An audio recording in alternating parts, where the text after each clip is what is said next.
ఆరోగ్యకరమైనటువంటి కాని బోధలు ఎవరైతే ఉన్నారో వారి గురించి మాట్లాడుతూ 4వ వచనంలో ఏమంటా అంటే వాడేమీ ఎరగక, ఏమీ ఎరగకపోయినా ఊరుకున్నాడా అంటే ఊరుకున్నాడు.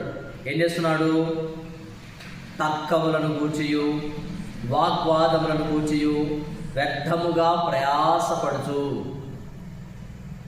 ఈరోజు తర్కాలు ఎక్కువైపోయినాయి, వాగ్వాదాలు ఎక్కువైపోయినాయి. కింద మీరు గమనించారా? వీటి మూలముగా అసూయ, కలహము, దూషణ ఎక్కువైపోయాయి. 5వ వచనం చెప్పాడు, చెడిపోయిన మనసు కలిగి సత్యహీనులై. ఎవరు వీళ్ళందరూ? ఆరోగ్యకరమైన బోధలో లేనివారు. ఆరోగ్యకరమైన బోధనలు లేని వారు ఏం చేస్తుంటారంటే వాళ్ళకి ఏం కావాలంటే ఎప్పుడూ తర్కాలు కావాలి, ఎప్పుడూ వాగ్వాదాలు కావాలి.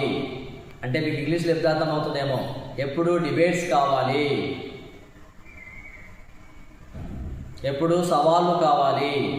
ఎవరికి?